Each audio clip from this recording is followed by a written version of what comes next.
dalam keadaan emosi, marah, dan tidak bisa menahan amarah tersebut, atau dalam kata lain tidak sabar. Sebagian orang ada yang tak tahan sehingga mengumpat dengan kata-kata yang kasar, ya, seperti ucapan-ucapan yang saya nggak pantas untuk mengucapkan di kajian ini. Sering kita dengar itu.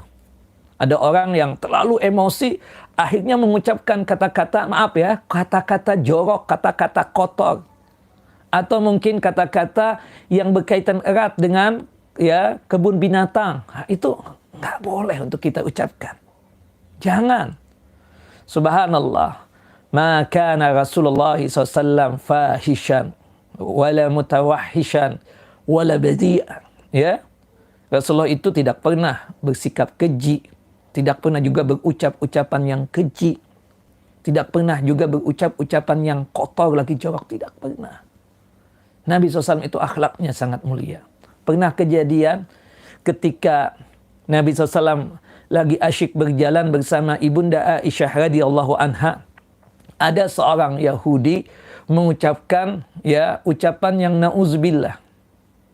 Ya, ucapannya seperti ini, Assalamu alayka ya Muhammad. Syam itu artinya apa? Racun buat engkau, terkutuk engkau, dan lain sebagainya. Rasulullah cuma menjawab, wa'alaikum. Engkau pun juga seperti itu. Ibunda Aisyah mendengar ucapan Yahudi tersebut, marah yang sangat luar biasa. Ya, untuk kamu la'natullah, ghadaballah, ya, untuk engkau hai Yahudi, ya, laknatnya Allah, murkanya Allah, ya, dengan ucapan-ucapan yang luar biasa. Kata Nabi SAW, ya Aisyah, rifqan, innallaha yuhibbu rifqa. Subhanallah, wahai Aisyah, bersikap yang lembut. Sesungguhnya Allah Jalla Jalaluhu menyukai sikap yang lembut tersebut. Sudah cukup. Dia mengucapkan tadi ucapan salam alaik, racun buat engkau wahai Muhammad. Aku balikan lagi wa alaika, engkau juga begitu. Cukup sudah seperti itu. Jangan engkau berlebihan. Ya, seperti itu. Subhanallah, sikap Nabi kita Muhammad SAW. Maka oleh sebab itu, Bapak dan Ibu yang dimuliakan oleh Allahu Jalla Jalaluhu, lisan ini betul-betul kita jaga. Meskipun emosi luar biasa, tapi kepala kita tetap adem. Jangan sampai, subhanallah, akibat emosi, akibat hati yang panas, membuat omongan kita tidak terkontrol lagi, tidak terukur lagi. Na'udzubillah. Orang kadang senang, ya, kalau misalnya ada seseorang dipanas-panasin, akhirnya pada ujung-ujungnya mengeluarkan kata-kata yang tidak bagus. Itu memang tujuan mereka, kan seperti itu. Ingatlah satu hadis Nabi SAW. Hadis dari sahabat yang mulia Abu Hurairah radhiyallahu an. Hadis yang dikeluarkan oleh Al-Imam Al-Bukhari dan juga oleh Al-Imam Muslim. Man kana yu'minu billahi wal yawmil akhir falyakul khairan aw liyasmut. Barang siapa yang beriman kepada Allah dan beriman kepada hari kiamat, maka hendaknya dia berkata-kata yang baik. Kalau tidak bisa berkata-kata yang baik, lebih bagus diam. Lebih bagus apa? Diam. No comment. Ada yang nanya, gimana Tat? Kan murid-murid kadang nanya, gimana sikap Ustadz kalau ada Ustadz begini.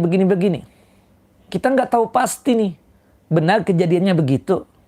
I have no idea. No comment ya, saya nggak tahu itu. Itu lebih bagus kalau kita nggak tahu ilmunya.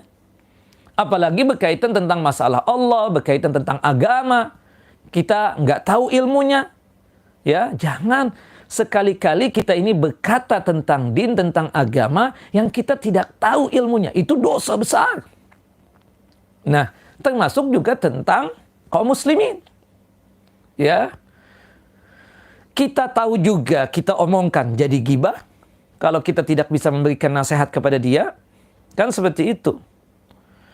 Kalau misalnya kita ikut nimbrung di situ, ternyata ucapan sebagian teman-teman itu ternyata tidak ada pada diri orang yang kita ceritakan tadi, kita fitnah. Apalagi kadang di dalam perkumpulan yang menceritakan aib manusia itu terjadi ucapan-ucapan yang na'udzubillah. Kadang lisan ini tidak terkontrol, tidak terukur, kita katakan. Akibatnya apa? Ya, mengucapkan kata-kata yang nggak layak, nggak bagus. Ya, kadang lisan ini nggak pernah terjaga. akibat nggak terkontrol, nggak terukur tadi itu, mengakibatkan kita mengucapkan sesuatu yang nggak layak buat saudara kita sama muslim. Sikap kita nggak bisa berkata-kata yang baik, lebih bagus diam. Subhanallah.